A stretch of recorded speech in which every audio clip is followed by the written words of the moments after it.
इन्होंने विचार करा कि पिता तो भगवान शंकर के पुत्र का दर्शन कर कर प्राण छोड़े हैं, पर हमको शिव का दर्शन करना, हमें भगवान शंकर का दर्शन करना है, हमें शिव का स्मरण करना है। अंत समय ऐसा नहीं कि कोई अमर की बूटी खाकर आया है, जाना सबको,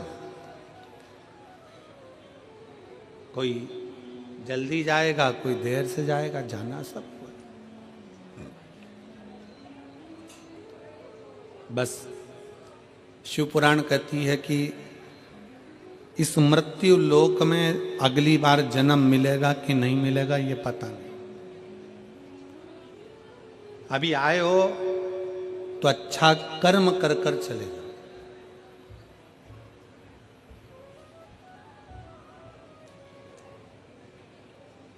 कुछ अच्छा करने का प्रयास करो। शरीर अच्छा दिया ना उसने, अरे बोलो तो जम के, अच्छा दिया ना। दोनों नेत्र दिए हैं दर्शन करने के लिए, श्रवण शक्ति दी है कथा सुनने के लिए, मुख दिया भजन करने के लिए, हाथ दिए दान पुण्य और सेवा करने के लिए, पांव दिए तीर्थ करने के लिए, कथा में जाने के लिए, अच्छी बुद्धि दी है। हां, कभी कभी बुद्धि भी थोड़ी गड़बड़ हो जाती है, ऐसा नहीं कि नहीं होती है। उसको हमारी भाषा में हम कह देते हैं कई बार कि ऐसा ना सोचा जाए कि बुद्धि गड़बड़ नहीं होती। कई बार बड़े बड़े संत साधु महात्मा की भी बुद्धि गड़बड़ हो जाती है, तो इंसान की तो जाने दो। लंकाधिपति रावण जैसा विद्वान, कितनी विद्वत्ता उसके अंतर्गत, और उसकी बुद्धि गड़बड़ हो गई। कंस जो विद्वत्ता में भी प्रबल था, उसकी बुद्धि गड़बड़ हो गई थी। हो जाता है कभी कभी। जैसे एक महिला, एक स्त्री, एक नारी रजस्वला होती है, महीने में एक बार नारी रजोधर्म धारण करती है, रजस्वला होती है, और रजस्वला होने पर वो नारी जैसे घर में काम नहीं करती है, पूजन नहीं करती, पाठ नहीं करती, उसी तरह जैसे स्त्री रजस्वला होती है और वो अच्छा कार्य नहीं करती है, उसी तरह मनुष्य की बुद्धि भी महीने 2 महीने में रजस्वला हो जाती है। वो बुद्धि भी काम करना बंद कर देती है। कभी कभी बुद्धि भी काम करना बंद कर देती, बुद्धि भी रजस्वला हो जाती है। अच्छी चल रही है, अच्छा बुद्धि काम कर रही है, अच्छा चित्त लग रहा है, अच्छा कार्य हो रहा है, मालूम पड़े बुद्धि ने काम करना बंद कर दिया, गलत मार्ग पर चली गई। कोई गलत दोस्त मिल गए, गलत मित्र मिल गए, गलत सोच वाले मिल गए, निंदा वाले मिल गए, चुगली वाले मिल गए, बेकार मिल गए। तो निवेदन है, जैसे स्त्री रजस्वला होती है, काम करना जब बंद कर देती है तो एकांत में अपना आसन लगाकर बैठ जाती है, एकांत में विश्राम कर लेती है, एकांत में रहती है। उसी तरह शिव महापुराण की कथा कहती है, भगवान शंकर का चरित्र कहता है, जब तुम्हारी बुद्धि काम करना बंद कर दे, तुम्हें लगे कि ये गलत जगह जा रही है, कहीं मदिरा पान में, कहीं वेश्यावृत्ति में, कहीं जुए में, कहीं मांसाहार में गलत जगह अगर जा रही है, और बुद्धि जब निंदा में, चुगली में ज्यादा जाने लगे, तो फिर एक काम करना, जैसे रजस्वला स्त्री एकांत में रहती है, उसी तरह जब बुद्धि सही जगह ना चले तो थोड़ा 1-2 दिन भगवान शंकर के मंदिर में रोज अपना समय लगाकर एकांत में बैठकर शिव का नाम का जाप करो। धीरे धीरे बुद्धि काम करना प्रारंभ करो, बुद्धि काम करेगी।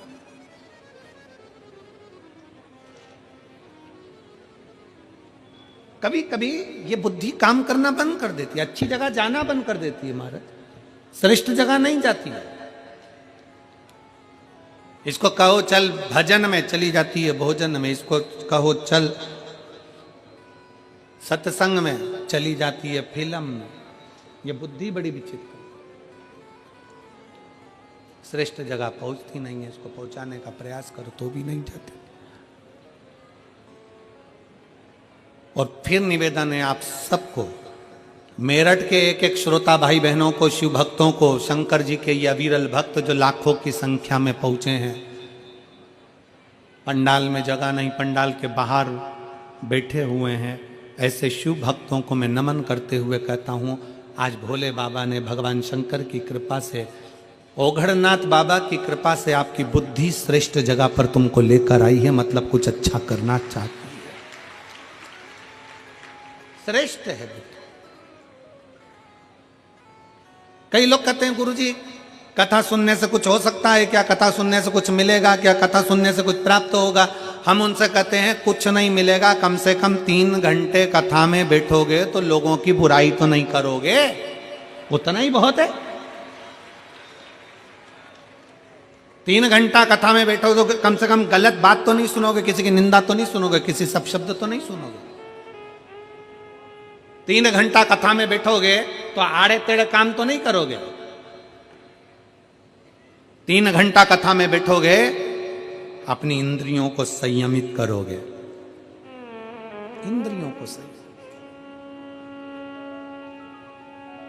कितना संयम है।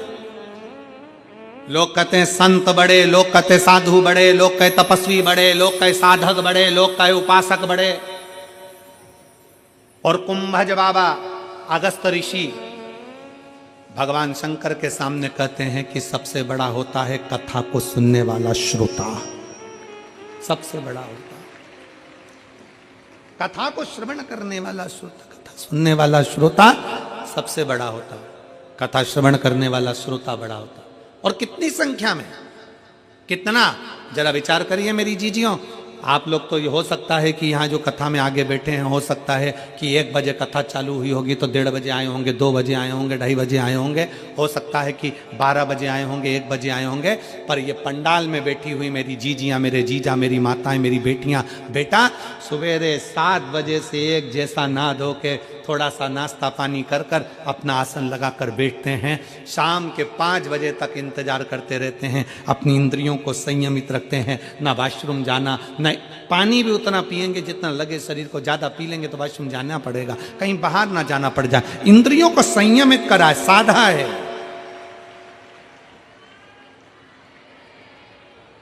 अपनी इंद्रियों को साधा, और इतना साधा इंद्रियों को कि कथा में बैठते हैं उस समय पर अपना चित्त, अपना मन, नयन कथा में, श्रवण कथा में, वाणी कथा में, चित्त कथा में, हृदय कथा में, सब कथा में लगा। क्या मिलता है कथा में जाने से? तो कहा संत साधु हम नहीं बन सकते, हम तपस्वी, हम साधक, हम उपासक नहीं बन सकते, हम बहुत बड़े सन्यासी, साधु, तपस्वी नहीं बन सकते, कम से कम एक श्रेष्ठ श्रोता तो बन सकते हैं, बस इतना बन गए वो भी बहुत है, बहुत। उसके आश्रित तो हो गए। तारकासुर के 3 बेटे तारकाक्ष, विदुमाली, कमलाक्षकी ने विचार कर लिया, तीनों ने मन बना लिया और तीनों विचार में लग गए कि अपने को भगवान शंकर का दर्शन करना है। वर किससे मांगना है? ब्रह्मा जी से। वर मांगा ब्रह्मा जी से, ब्रह्मा जी का तप करा, साधना करी और वर मांगा। ब्रह्मा जी ने पूछा क्या चाहिए? कह दिया हम तीनों कभी मरे ना। भगवान ने कह दिया ब्रह्मा जी ने, ये तो हो नहीं सकता कि तुम मरोगे नहीं, मरना तो पड़ेगा और मृत्यु निश्चित है, आएगी जरूर, एक ना एक दिन तुम्हारे प्राण जाएंगे जरूर। कोई तुमसे कह देना कि मेरे पास आकर बैठ जाओ, मैं तुम्हारे को दुख नहीं आने दूंगा, समझ लेना पक्का बेवकूफ बना रिया है, पक्का बेवकूफ बना। ऐसा हो ही नहीं सकता। संसार में जन्म लिया है तो दुख तो साथ में लिखा कर लाए हो।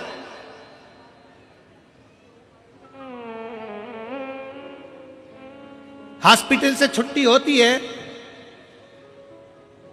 दवाई देकर भेजते कि नहीं भेजते?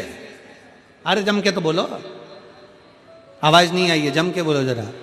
भेजते हैं? हॉस्पिटल से छुट्टी कर दी और तुमसे कह दिया जाओ अपने घर जाओ, एक भी दवाई नहीं लिखी, एक भी गोली नहीं लिखी, एक भी इंजेक्शन नहीं, पीने की दवाई नहीं, खाने की दवाई नहीं, कुछ नहीं, कोई नियम नहीं कि सुबह खाना कि शाम को खाना, और ऐसे भगा दिया। भगा दिया ऐसा ही नहीं। हॉस्पिटल से छुट्टी होती है तो 1 दवाई का पर्चा बना कर दे दिया जाता है कि इसको सुबह खिलाना, इसको शाम को खिलाना, इसको दिन में खिलाना, इसको रात को खिलाना, इसको ऐसे खिलाना, इसको वैसे खिलाना, पर्चा दे दिया जाता है दवाई।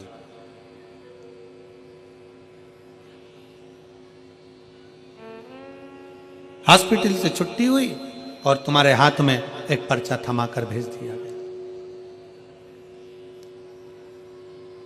एक पर्चा दे दिया हॉस्पिटल से कि इस दवाई को सुबह दोपहर शाम में तुम्हें लेना है, इस दवाई को तुम्हें लेना है। उसी तरह हम जब प्राण त्याग कर 83,99,999 योनियां काट कर जब हम ऊपर जाते हैं, और हमने 83,99,999 योनियां काटने के बाद जो कर्म करा होता है, उस कर्म का भोग जब हम ऊपर भोगते हैं, कर्म का भोग भोगने के बाद हमारी ऊपर से छुट्टी हो जाती है, हम पृथ्वी पर 84,00,000वें नंबर की योनि, मनुष्य की योनि पाते हैं। तो ऊपर से अपने मस्तक की रेखा पर एक दवाई का पर्चा लिख कर भेज दिया जाता है कि इतने साल के होगे तब तुम्हें ये दुख आएगा, इस समय पर ये तकलीफ आएगी, ऐसा कष्ट आएगा, फिर तुम्हें अच्छा परिवार, अच्छा पत्नी, अच्छा घर सब मिल जाएगा, भोजन भी मिलेगा, घर भी मिलेगा, सब कुछ मिलेगा, पर तकलीफें ये दवाई की तरह है जो भाग्य में लिखा कर लेकर आए हैं। तो जैसे हॉस्पिटल से आने के बाद भी दवाई खाना पड़ती है, ऊपर से आने के बाद भी कर्म का दंड यहां भोगना पड़ता है, यहां भोगना।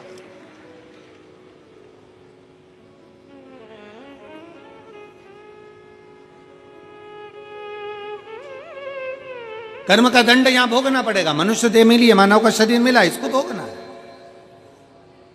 अब कोई तुमसे कह दे कि दुख हमारे पास में आओ, हम तुम्हारा दुख काट देंगे। भगवान राम जी के इतने बड़े बड़े गुरु जी थे, इतने बड़े बड़े गुरु थे, और राम जी को वन जाना था तो भी गुरुओं ने ये नहीं कहा कि हम तुम्हें वन जाने से रोक सकते।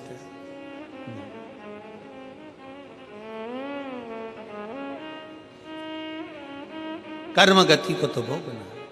भगवान कृष्ण के इतने बड़े बड़े गुरु थे, कितने, और जरा विचार करो, भगवान कृष्ण की 16,108 रानियां, और 16,108 रानियां होने के बाद भी जब संतान का सुख नहीं हुआ तो गर्गाचार्य बाबा से पूछा द्वारका जी में, आप बताइए गुरुदेव, मेरे घर में औलाद नहीं, 16,108 रानियां। गर्गाचार्य बाबा ने भगवान शंकर की आराधना करवाई, एक एक रानी के साथ में 11-11 दिन तक,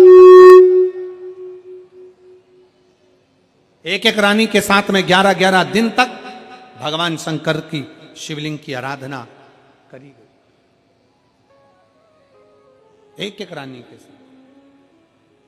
भगवान शंकर प्रसन्न हो गए, शिव जी प्रसन्न होकर वर दे दिए, भगवान शंकर ने कृपा करी। शिव जी बोले, तुमने 16,108 रानियों के साथ, एक एक रानी के साथ 11-11 दिन तक बैठकर, भगवान शंकर कहते हैं तुमने मेरी आराधना करी है, इसलिए तुम्हारी एक रानी से 11-11 संतान होगी, 10 छोरा, एक छोरी, 1,77,186 तुम्हारे घर बच्चे होंगे। ये शिव की कृपा से हुए, शंकर की उदारता से, शिव की करुणा से, उनकी उदारता से, उनकी दया से ये बच्चे।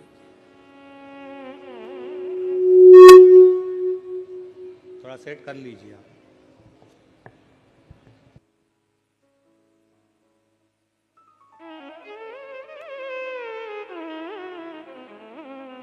सारे मॉनिटर बंद कर दीजिए, फिर भी तो गुनगुन आवाज आ रही है।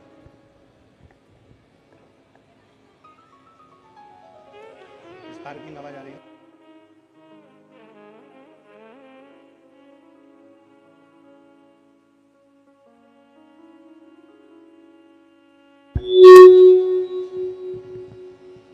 भगवान शंकर की स्तुति, शिव की कृपा। जब मेरे राम जी महाराज ने देखा,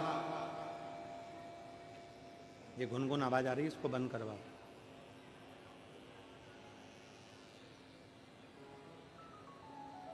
भगवान कृष्ण स्वयं शंकर की आराधना में लगे। भगवान कृष्ण जब राम जी महाराज लंका पर चढ़ाई करने के लिए गए, लंका पर चढ़ाई करते समय उनके स्मरण में आया कि जिस रावण की लंका में मैं जा रहा हूं,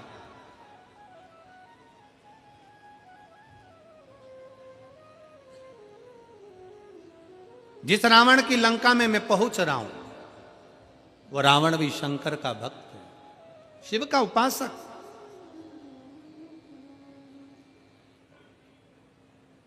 बस बंद हो गया।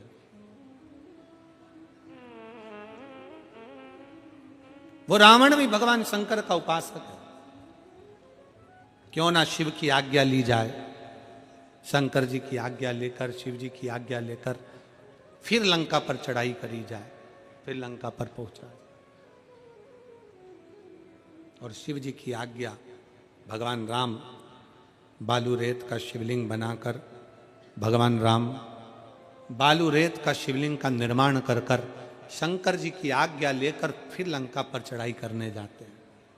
कितना सुंदर प्रसंग शिव महापुराण में वेद व्यास जी लिखते हैं। 12 ज्योतिर्लिंग में से एक ज्योतिर्लिंग रामेश्वर ज्योतिर्लिंग हमें ज्ञान देता है कि शंकर के भक्त के घर में जाने से पहले भगवान को भी शंकर की आज्ञा लेना पड़ती है कि मैं इसको लेने के लिए जा रहा हूं।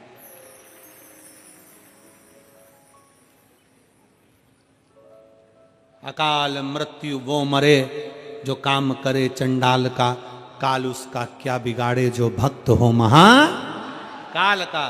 काल अधिपति जिसका रक्षक हो, भगवान शंकर की जो आराधना करने वाले हैं, शिव को एक लोटा जल चढ़ाने वाले हैं, शंकर के मंदिर में जाने वाले हैं, शिव की चौखट पर जाने वाले हैं, शंकर की कथा में जाने वाले हैं, शंकर की उपासना करने वाले हैं, श्री शिवाय नमस्तुभ्यम बोलने वाले हैं, पंचाक्षर मंत्र नमः शिवाय बोलने वाले हैं, षडाक्षर मंत्र ओम नमः शिवाय बोलने वाले हैं, त्र्यंबक बाबा का मंत्र का उच्चारण करने वाले हैं, भगवान शंकर की आराधना करने वाले, भगवान शिव की उपासना करने वाले के दरवाजे पर भी अगर काल आता है तो पहले उसके शंकर से आज्ञा लेना पड़ती है कि मैं इसके घर में प्रवेश कर जाऊं, क्या मैं इसके घर में चले जाऊं।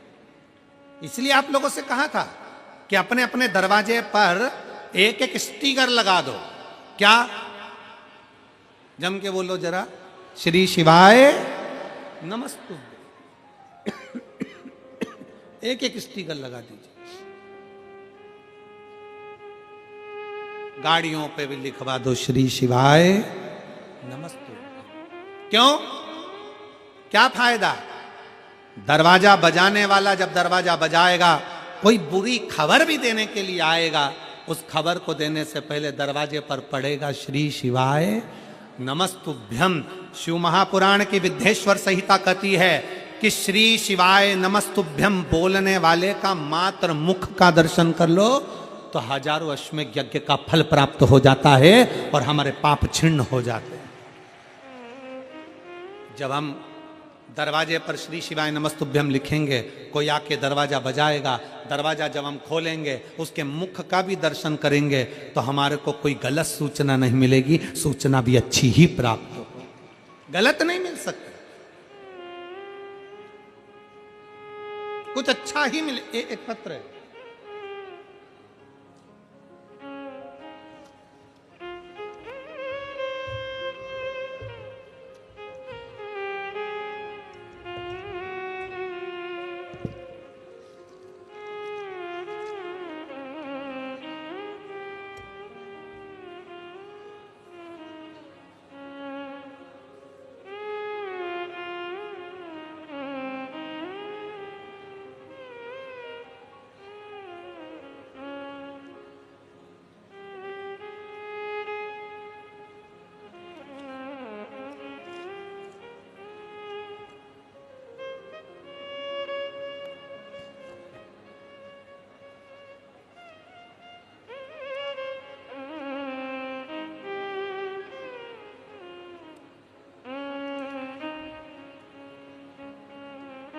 मैं नीतांशी मोरती शाहजहांपुर से रहने वाली हूँ। मेरा मोबाइल नंबर ये है। आप लोग एलईडी पर आस्था चैनल के माध्यम से पत्र पढ़ सकते हैं। मैं अपने कुबेर भंडारी का क्या वर्णन करूं, मेरा मोबाइल नंबर ये है। हम जब भी सीओर आए हैं तब तक कुछ ना कुछ पाया है। गुरुजी मेरी शादी को 4 साल बीत गए थे, कहीं बैठी हो तो एक हाथ आपके, आप ही लोग हैं, श्री शिवाय नमस्तुभ्यम, आ जाइए, बेलपत्र ले जाना, आ जाओ। बच्चा आया है इस हाथ में, उसको भी लिया, ले आइए। जब जब हम सीहोर गए हैं बाबा के धाम में कुछ ना कुछ लेकर आए हैं। मेरी शादी को 4 साल बीत गए। मेरे पति चंदन गुप्ता ने बहुत डॉक्टरों का इलाज दिल्ली, लखनऊ, शाहजहाँपुर सब जगह करवाया, कोई लाभ प्राप्त नहीं हुआ। तब मेरे पति और मम्मी ने मुझे पशुपति व्रत के बारे में बताया। मैंने आपके द्वारा बताए गए व्रत का, आंकड़े की जड़ का दोनों उपाय किया। जब मंदिर जाती तो वहीं बैठकर बाबा के पास बेलपत्र भी रोज खाया करती। मंदिर के दरवाजे पर फिर 2023 में मेरे पापा और मम्मी पति ने दिसंबर महीने में जाकर संकल्प लिया कि 2023 फरवरी में रुद्राक्ष महोत्सव में जाएंगे। और तब बाबा का ऐसी कृपा हुई कि बाबा ने हमारी झोली खुशियों से भर दी और मेरा गर्भ ठहर गया और बाबा की कृपा से मैं मां बन गई। मैं बाबा को धन्यवाद देने के लिए आई हूं। गुरुदेव, 3 महीने बाद ही हम किराए के मकान में रहते थे और बाबा की ऐसी कृपा हुई कि बाबा के धाम पर होकर आए और 3 महीने बाद ही मेरा घर भी मेरे बाबा ने बनवा दिया।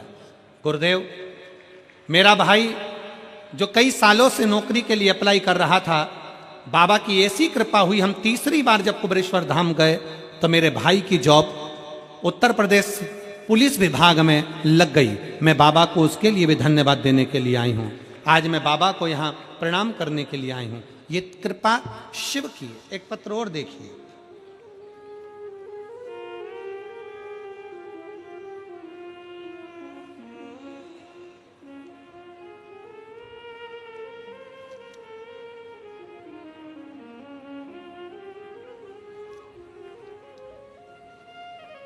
मेरा नाम मीनाक्षी है, पति का नाम चंद्र प्रकाश है।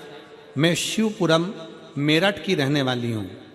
कहीं बैठी हों तो हाथ हिला सकती हैं। शिवपुरम मेरठ की। गुरुजी, मैं 2 साल से कथा श्रवण कर रही हूँ, लेकिन पंडाल में बैठकर कथा नहीं सुन सकी थी। नवंबर 2023 में जो कथा आपकी भिंड ददरुआ धाम में हुई थी, वो कथा मैंने पंडाल में बैठकर सुनी थी और बाबा से विनती करी, बाबा मेरा भी घर बन जाए, क्योंकि मेरा घर किराए का था। फरवरी 2024 में बाबा ने मेरा खुद का घर बनवा दिया। मैं बाबा को यहाँ प्रणाम करने के लिए आई हूँ। गुरुदेव, 2024 में घर बन गया। अक्टूबर 2024 में हापुड़ में कथा हुई। गुरुदेव, जाने की तैयारी थी,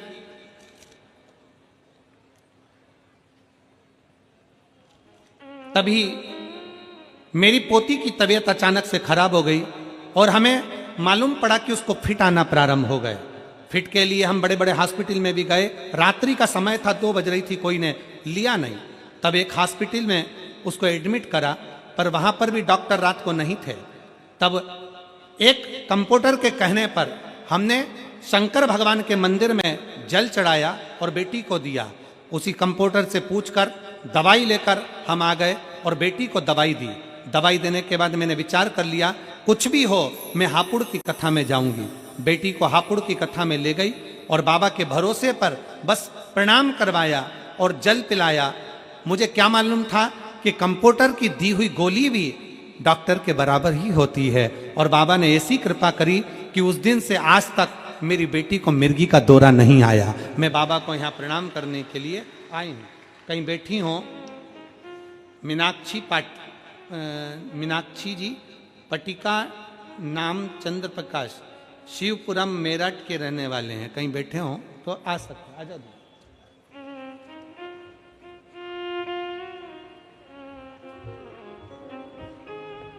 और मैंने तेरे भरोसे बाबा, तेरे ही भरोसे हवा विच उड़ती जावांगी।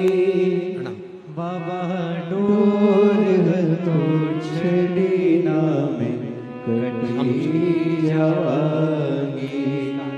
भोले मैं तेरी पत्नी शंभु मैं तेरी पतंग हवा विच उड़ती जावांगी बाबा डोर तो छड़ी ना में कटी जावांगी भोले मैं तेरी पतंग शंभु मैं तेरी पतंग हवा बिच उड़ती जावांगी बाबा डोर तो छड़ी ना में कटी जावांगी। शिव पर करा भरोसा विश्वास टूटता नहीं।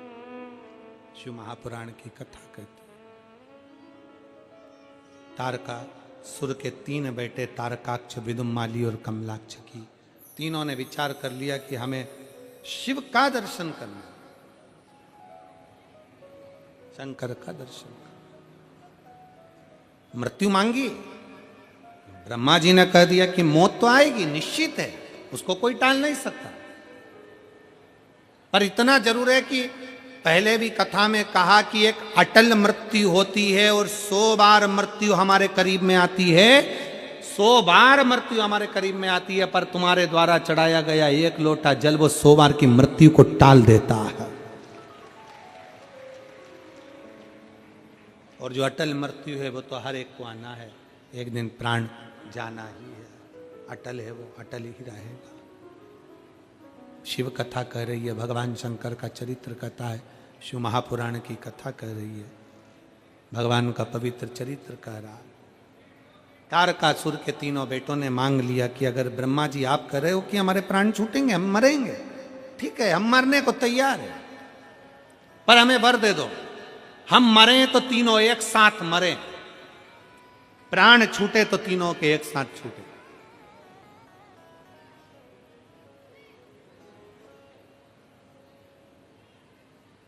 ब्रह्मा जी ने कह दिया तथास्तु, तुम तीनों मरोगे तो एक साथ मरोगे, तीनों के प्राण जाएंगे तो एक साथ जाएंगे, तथास्तु। अब तीनों इतने चतुर थे, उन्होंने तीनों ने अपनी अपनी नगरी जो बसाई ना, बहुत दूर दूर बसाई, और तीनों ने बात कर ली कि अपन तीनों कभी एक जगह मिलेंगे ही नहीं, जब मिलेंगे ही नहीं तो मरेंगे ही नहीं। चतुरता है।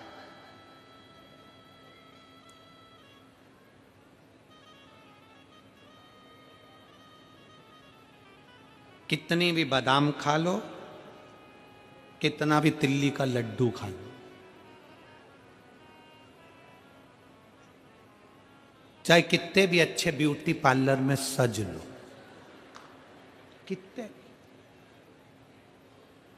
चाहे 2 घंटे तक पेंसिल से लाइन खींचो और फिर डब्बा भर लो, तुम जो करना है सब कर लो, सब।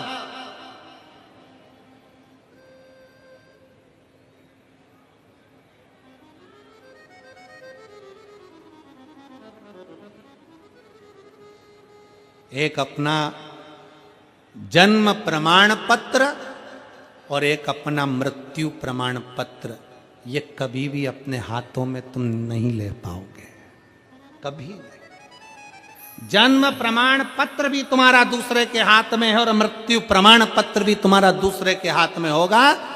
जन्म प्रमाण पत्र से मृत्यु प्रमाण पत्र तक का बीच का जो सफर है, उसमें ऐसे ऐसे प्रमाण पत्र लेने का प्रयास करिए कि वो जिंदगी की सार्थकता सिद्ध कर दे। वो प्रमाण पत्र तुम्हारा, कितना भी सज लो, कितना भी श्रृंगार कर लो, कितना भी बादाम खा लो, कितना भी रसगुल्ला खा लो। होता एक जयपुर की एक बेटी ने हमसे प्रश्न, बहुत पहले की बात, बहुत लगभग 19 साल हो गए होंगे, जयपुर की एक बेटी घंटाघर के पास में रहती, उसने एक प्रश्न किया, गुरुजी मैं कभी बाजार का कोई चीज नहीं खाई, गुरुजी मैं कभी बाजार के फैशन में नहीं रही, गुरुजी मैं तो अपनी एजुकेशन की तैयारी में लगी रही, पढ़ती रही, और बाबा ने आज मुझे कॉलेज में प्रोफेसर भी बना दिया गुरुजी, पर एक बात समझ में नहीं आती, मैंने कभी किसी का बुरा नहीं किया, कभी किसी का गलत नहीं किया, कभी मैंने गलत काम नहीं किया गुरुजी, फिर मुझे कैंसर का रोग क्यों हो गया? मुझे कॉलेज में प्रोफेसर भी भगवान ने बना दिया, सारा सुख परमात्मा ने दे दिया,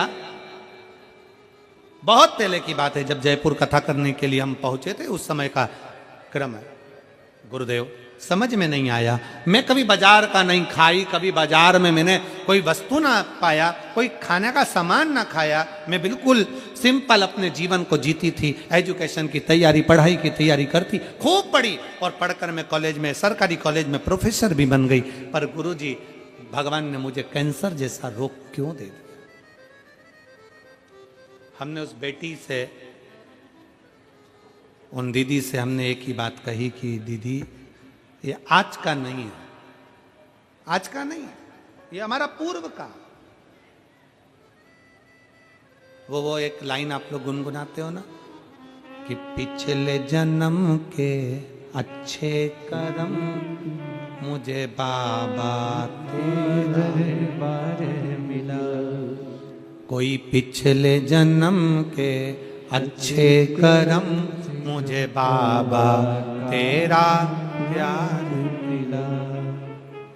जहां सारी दुनिया झुकती है, जहां सारी दुनिया झुकती है, मुझे वो आली दरबार मिला, दरबार मिला। कोई पूर्व का कर्म, हमारे पूर्व के कर्म का भोग हमको भोगना ही पड़ता है। होता है, एक प्रसंग शिव महापुराण में आता है।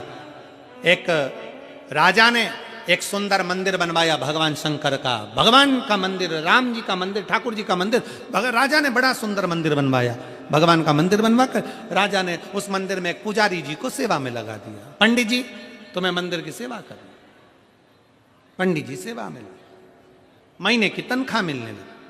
समय आ गया, राजा का लड़का बड़ा हो गया, उसकी शादी हो गई, घर में बहू आ गई।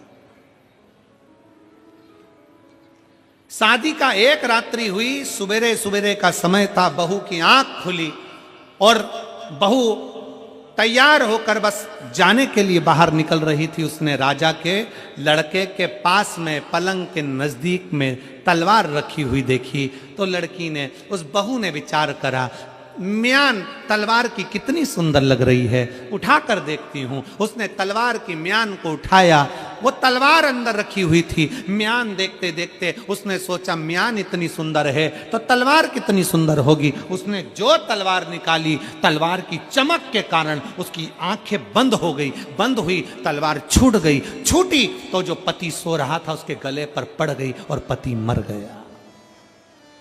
राजा का बेटा, इकलौता लड़का राजा का, वो युवराज, राजा का लड़का मर गया। पत्नी ने सोचा कि कल शादी हुई, आज राजा का लड़का मर गया, मेरे ऊपर इल्जाम लगेगा, मुझे फांसी की सजा मिलेगी, मृत्यु दंड मिलेगा, करूं क्या? उस रानी ने तुरंत, उस युवराज की पत्नी ने तुरंत उसके शव को खींचा, खींच कर ले गई और मंदिर के साइड में एक पौधे के पास में उसको पटक दिया। मंदिर के साइड में पौधे के पास में पटका।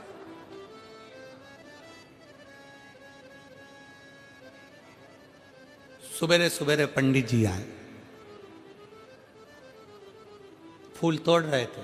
उन्होंने उस बॉडी को नहीं देखा, उन्होंने उस शरीर को नहीं देखा, और पत्नी वहीं बैठकर चिल्लाना चालू कर दिया, हाय मेरे पति को मार डाला, हाय रे मेरे पति को मार डाला, इस पंडित ने मेरे पति को मार डाला।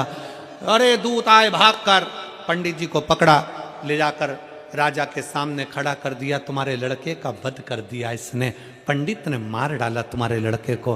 राजा रोने लगा, सिर पीटने लगा, मेरा इकलौता लड़का मर गया, इसको ले जाकर जेल में बंद कर दो। उसको बंद करा। राजा ने अपने लड़के का अंतिम संस्कार करा। दूसरे दिन सभा में बुलाया कि इस पंडित को क्या सजा दी जाए, बताओ, इसने मेरे बेटे को मार डाला, क्या सजा दी जाए? सबने अपने अपने निर्णय दिए। किसी ने कहा इसको मार डालो, किसी ने कहा इसको मृत्यु दंड दे दो, किसी ने कहा इसको फांसी पे चढ़ा दो, किसी ने कहा इसका भी गला काट दो। पर राजा ने विचार करा, नहीं नहीं नहीं, इसने इतने दिन मेरे भगवान की सेवा करी है, मेरे मंदिर में पूजन करी है, इसको मार नहीं सकता। एक काम करो, जिस हाथ से इसने मेरे लड़के को गला काटा है, इसका वो हाथ काट दिया जाए।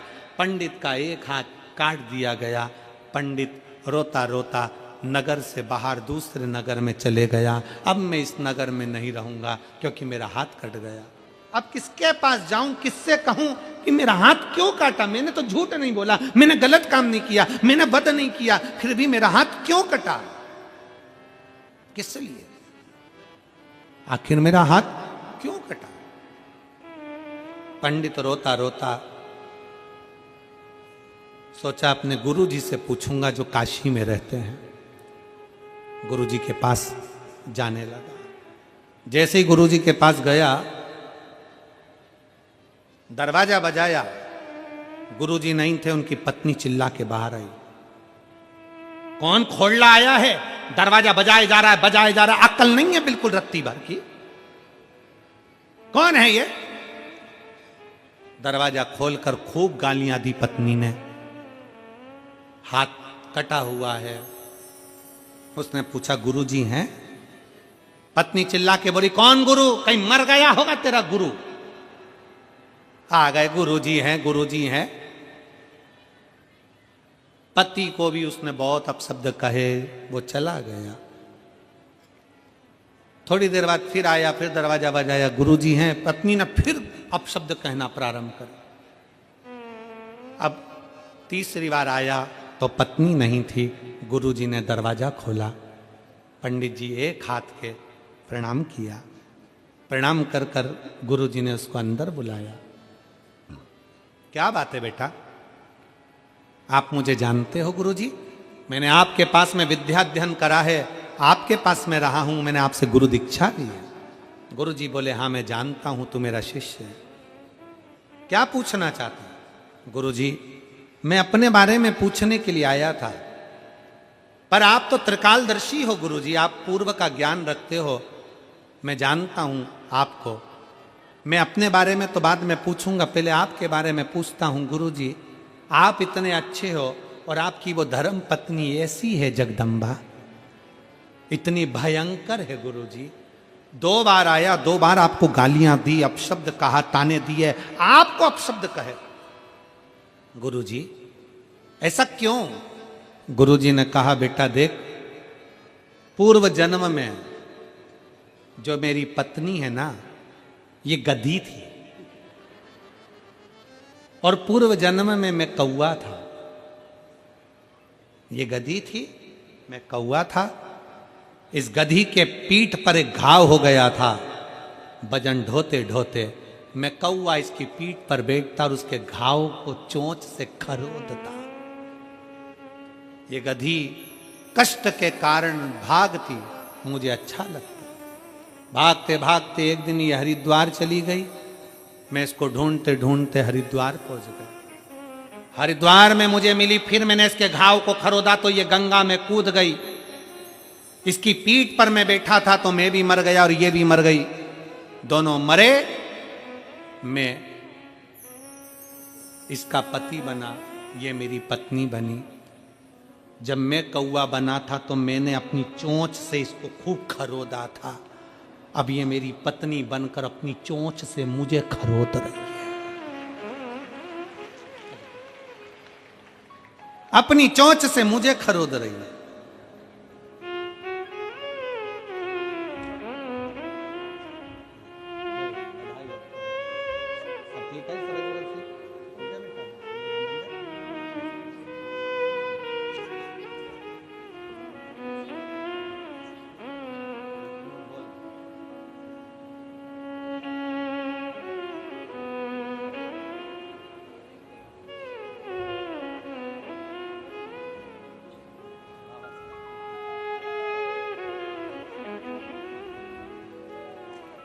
पहले मैंने चोंच से खरोदा, अब वो मुझे चोंच से खरोद रही। पर गुरुजी ने कहा मैंने तो अपना भाग्य बता दिया, अब तू बता कि तू कैसे आया। गुरुजी मैं तो मंदिर में पूजन करता था, राजा का लड़का मर गया, रानी ने मेरे ऊपर इल्जाम लगा दिया, मेरा हाथ काट दिया गया। मैंने कभी झूठ नहीं बोला गुरुजी, मैंने कभी किसी का बुरा नहीं करा गुरुजी, पर मेरा ये हाथ क्यों कटा? गुरु ने कहा बेटा ये पूर्व का कर्म का लेखा है। पूर्व समय में तू बहुत बड़ा संत था, सत्य बोलने का तूने निर्णय लिया था। एक वन में बैठकर तू तप कर रहा था। एक कसाई गाय को लेकर जा रहा था। गाय कसाई के हाथ से छूटकर भाग गई। कसाई तेरे पास आया, पूछा तुमने गाय को देखा है? तुम बोले तो कुछ नहीं क्योंकि तप में थे, पर हाथ का इशारा कर दिया कि गाय उधर गई है। कसाई गया, गाय को पकड़ा, गाय को काट दिया। वही गाय रानी बनी और वो कसाई उसका पति बना। तूने इशारा करा था इसलिए तेरा हाथ कटा। तू पंडित बना, उसके मंदिर में पूजन करी, कर्म का भोग भोगना पड़ा। पहले कसाई ने गाय को काटा था, आज गाय ने कसाई को काट दिया और तू उसका साक्षी था ये हाथ, इसलिए आज तेरा हाथ कटा। ये कर्म का दंड है जो मनुष्य को भोगना पड़ता है। मृत्यु लोक में आने के बाद व्यक्ति को भोगना है। कोई तुमसे कह दे कि मैं तुम्हारे दुख खत्म कर दूंगा, कोई तुमसे कह दे मैं तुम्हारी तकलीफें खत्म कर दूंगा, दुनिया में कोई पैदा नहीं हुआ जो किसी का दुख, किसी की तकलीफें खत्म कर दे। दुनिया में केवल कोई पैदा नहीं हुआ। कोई बड़ा सा बड़ा भी अगर कोई आकर कह दे, कोई महात्मा आ जाए, कोई बाबा आ जाए और कह दे मैं तुम्हारा भविष्य बता सकता हूं, मैं तुम्हारा भाग्य बता सकता हूं, मैं तुम्हारा दुख खत्म कर सकता हूं, ना। राम जी के पास भी बहुत सारे भक्त, बहुत संत साधु थे, ना। भगवान कृष्ण के पास भी बहुत थे, ना। अपने कर्म का भोग अपने को काटना है। कोई तुम्हारा दुख नहीं काटेगा। दुख काटेगा तो ब्रह्मलोक में ब्रह्मा, भगवान विष्णु बैकुंठ में, पर मृत्यु लोक में शिव बसा है और पृथ्वी का देव है देवाधिदेव महादेव। जब हम एक लोटा जल समर्पित करेंगे तो एक ना एक दिन हमारा दुख हमारा महादेव काटेगा, जल काटेगा।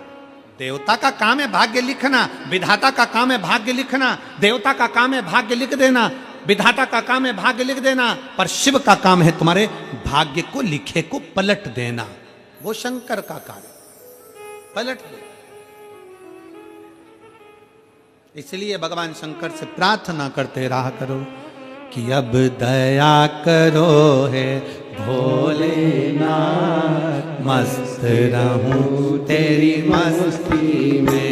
अब दया करो है भोलेनाथ, मस्त रहूं तेरी मस्ती में।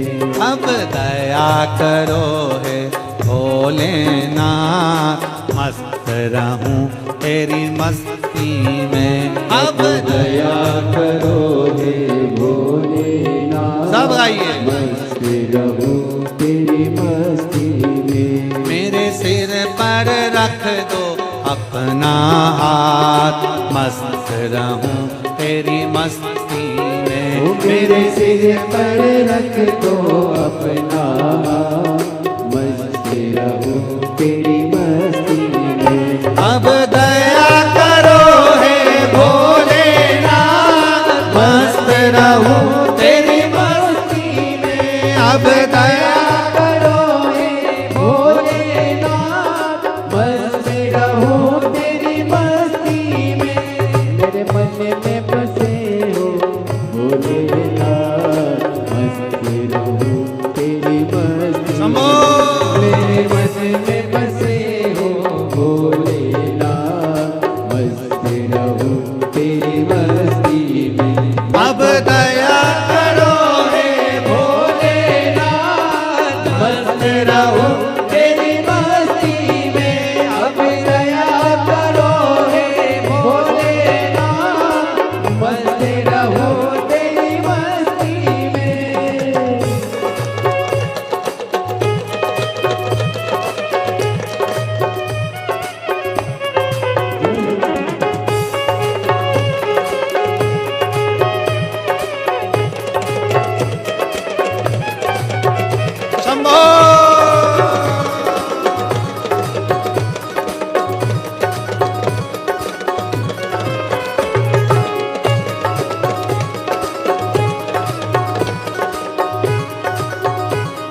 रहूं तेरी मस्ती में।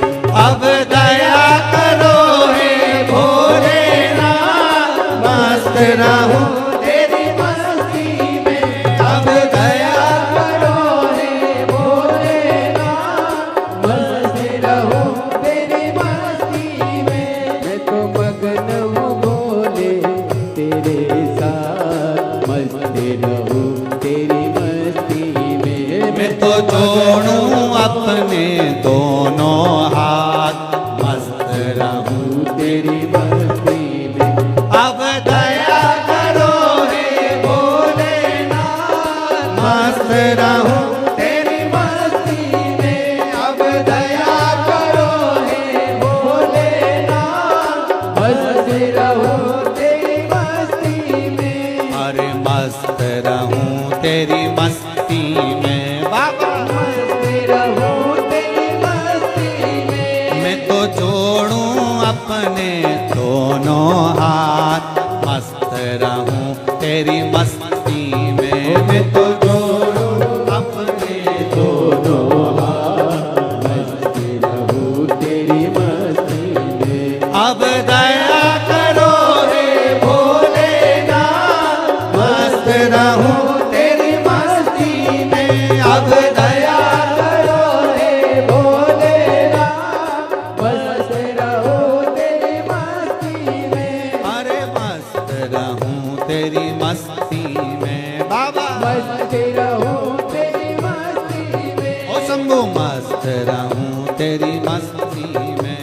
ओ मस्त रहूं तेरी मस्ती में। हार हार देव अपने स्थान पर बैठ जाओ। आज तो भजन में आशीष जी की धर्म पत्नी जी भाभी जी का कहने पर आज 2 भजन हुए हैं, क्योंकि कल उन्होंने कहा था गुरुजी हमको स्तुति करने का समय नहीं मिल रहा है, 2 बार तो स्तुति करवाओ, इसलिए आज सबको 2 बार मौका मिला है बाबा से अपने दिल की बात कहने का। बैठ जाओ जल्दी से और बैठ के बाबा से अपने मन की बात बड़े भाव के साथ। आज कथा का 5वां दिवस है, कल 6ठा दिन और परसों कथा का 7वां दिन रहेगा। परसों के दिन कथा का समय सुबह 8 बजे से 11 बजे तक रहेगा। कल तो कथा का समय यही रहेगा 1 से 4। दिल से बाबा से सब लोग मिलकर भाव से बाबा से अपने मन की बात कहिए। जो कहने आए हो वो बाबा से कहिएगा, दिल से प्रार्थना करिएगा। श्री शिवाय नमस्तो, श्री शिवाय नमस्तो, श्री शिवाय नमस्तो, श्री शिवाय नमस्तो, श्री शिवाय नमस्तो।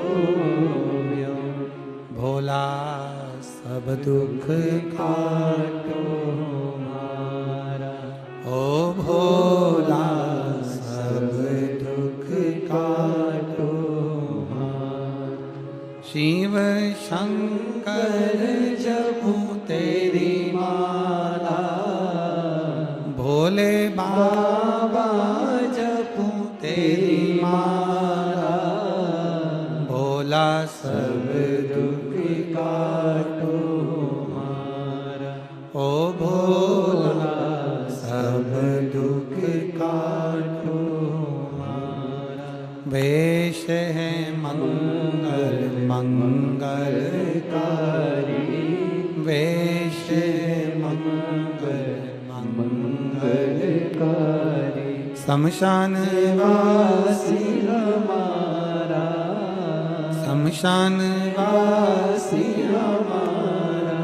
ओ भोला सब दुख काटो हमारा, ओ भोला सब दुख काटो हमारा। भगवान देवाधिदेव महादेव शिव का चरित्र कह रहा है। तारकासुर के बेटों ने 3 पुरियां बनाई, परंतु भगवान शंकर पशुपति नाथ बनकर उन तीनों का संहार कर दिया। शिव जी का नाम हो गया पशुपति नाथ। पशुपति व्रत क्या होता है इसको कल की कथा में स्मरण करेंगे अपन। भगवान शंकर की पावन कथा की ओर आगे बढ़ेंगे कल।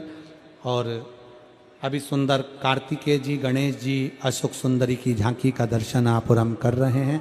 एक बार जोरदार ताली बजा के शिव पार्वती के सुंदर रूप का दर्शन करें। कल कथा का छठा दिवस रहेगा। बड़े भाव से आप और हम सब 2 दिवसीय कथा हो रही है। कल का कथा का समय 1 बजे से 4 बजे तक ही रहेगा। कल कथा की शिवरात्रि का भी भाव रहता है।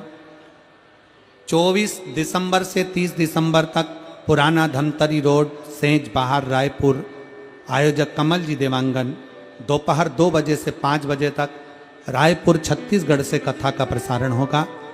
सभी छत्तीसगढ़ वासियों को बहुत बहुत बधाई हो जो इस पवित्र कथा का लाभ 2024 की विराम कथा का लाभ ले रहे हैं रायपुर की पवित्र धरा पर। सभी को साधुवाद। आरती का क्रम प्रारंभ होगा। कुछ नाम लिए जा रहे हैं, उसके बाद आरती प्रारंभ होगी। जय जय श्री राधे। सभी भक्तों को हर हर महादेव सदा जय श्री गीता श्री शिवाय नमस्तभ्यम। व्यासपीठ को नमन करते हुए हम सबके प्रिय, हम सबके लाडले ठाकुर कल्लू जी महाराज के चरणों में नमन करते हुए, परम सत्य परम आदरणीय विश्वविख्यात पूज्य गुरुदेव के पावन चरणों को नमन करते हुए और आप सभी शिव भक्तों के चरणों में नमन करते हुए सुंदर 5वें दिवस की कथा हम सभी ने श्रवण करी और आरती का समय भी हो चुका है। आरती में जिन भक्तों के नाम मंच से लिए जाएंगे वे अति शीघ्र मंच पर पधारे।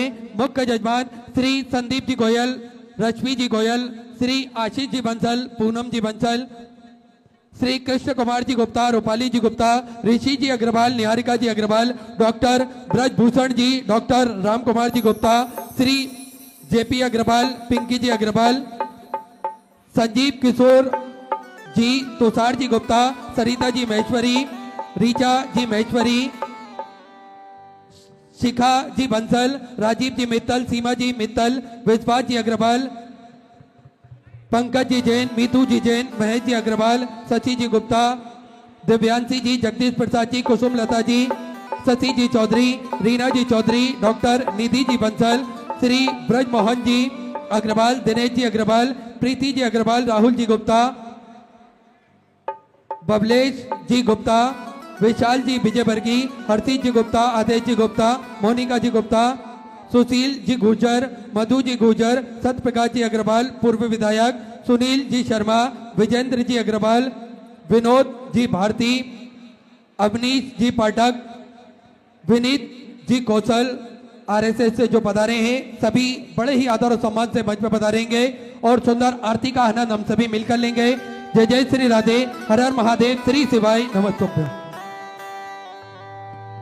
जय शिव ओंकारा भोले भज शिव ओंकारा,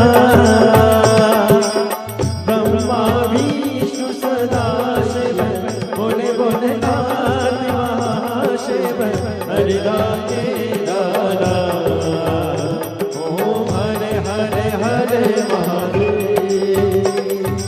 एकानन चतुरानन पंचानन राधे, बोले पंचानन राधे, शासन गरुड़ासन, शासन गरुड़ासन। सुविचार। जिस व्यक्ति में आत्मविश्वास नहीं, उसमें किसी के प्रति विश्वास कैसे उत्पन्न हो सकता है।